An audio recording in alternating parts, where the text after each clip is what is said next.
Today I'm going to show you how to rework surface mount devices.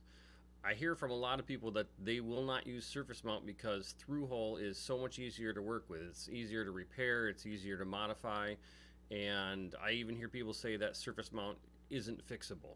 So I'm going to show you today why that's wrong and how with minimal equipment you can be reworking surface mount components with ease. It takes a little bit of practice, but once you get good at it, you'll find that working with surface mount is actually easier than through hole. So let's get started.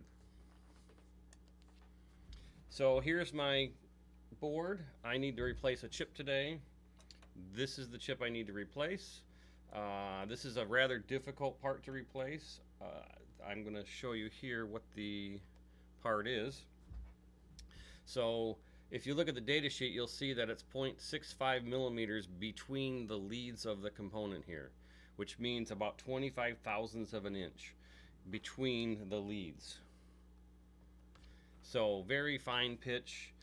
As a reference, the width of an X-Acto blade is somewhere around 20 to 25 thousandths. So the leads of this component are spaced about the width of an X-Acto blade. So this may seem like an impossible task, but we're going to do it. So minimal equipment, as I told you. I need a pair of tweezers and a soldering iron. This tip is what's called a mini wave. You see the cup in there? That cup holds solder. And what that does is when you're desoldering or soldering, it pulls excess solder into the cup. So this is counterintuitive. People will see this huge tip that I'm using on surface mount, and again, let's put it down here for reference. The tip is about the size of this part. So it may seem like the wrong tool to use, but after I show you how to use it, you'll understand.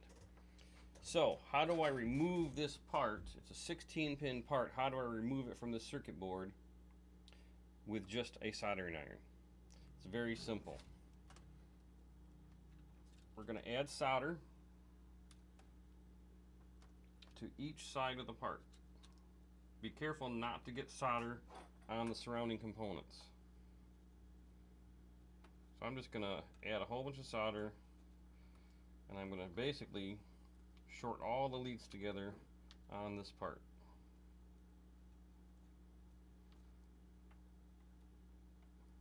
Alright, so I've got globs and globs of solder on there.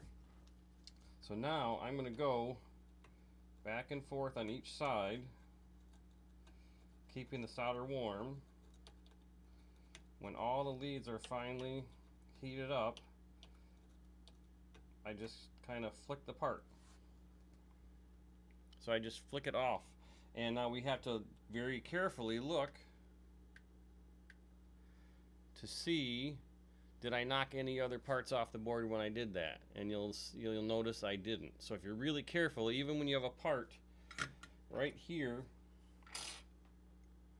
I had a part right next to the leads. If you're really careful with your motion, you can heat all those leads without touching any other component around there and just flick the part off. Now, I've been doing this for many years, so if you've never done it before, it's going to take some practice to be able to do that well. So now we need to put the new part on. So the first thing we're going to do is clean up the leads on the board, or the pads on the board. So basically I'm going to put fresh solder on my tip, and I'm just going to kind of wipe by all these leads, make sure there's no excess solder on any of them. There. Oh, I gotta zoom back out so you can actually see what I'm doing. Let me do that one more time. So I'm just basically wiping the leads like this to make sure they're not shorted together and that there's not too much solder on them. Now we're going to put the part back on the board, or the new part. So we're going to take our tweezers, we're going to put the part down. I had coffee this morning, so my hands are a little shaky. Now I also have a magnifier. They're about $30 from Menards for a magnifier with a light built in. That's all I'm using. I'm not using a microscope today. So we're going to line this part up on the pads.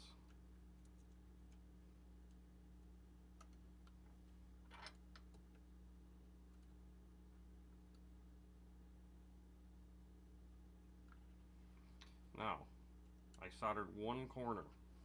I soldered this corner right here. Now I'm going to solder the opposite corner right there, which will hold the part on the board. So we have to line that up very carefully.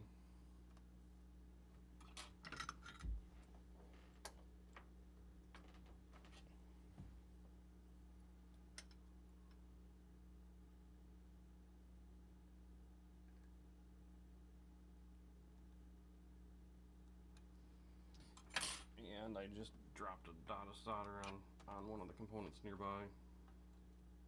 There we go. Okay, there's a couple methods for resoldering. The safest method for this type of chip is to try to do one pin at a time. If it were a chip such as this one, which is an SOIC, which is like a 50 thousandth lead spacing, you can actually just use the mini wave and you wipe the mini wave down the entire chip and it removes the excess solder between the pins as you go. That can be done on these smaller chips, but it's takes a lot more practice to be good at that, and there is a better chance of the short staying. So the better way for a chip like that is to try to do one pin at a time. So let's do that. And again, I've got this big ugly tip. So I very carefully add a little bit of solder to the tip, and I touch the lead like that. And see here I'm doing a couple at a time, being careful not to add too much solder so that they will short together. If I add too much solder, these pins will short right together. So to do this well, you have to make sure there's just enough solder on the pad so that you don't have to add very much.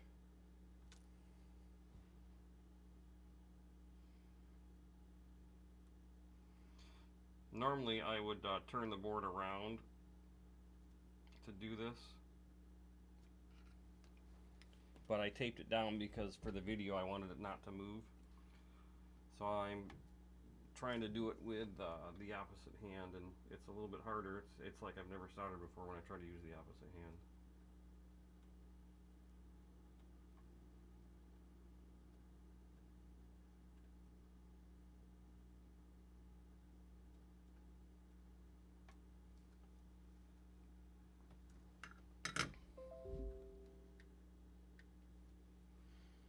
And if we zoom in,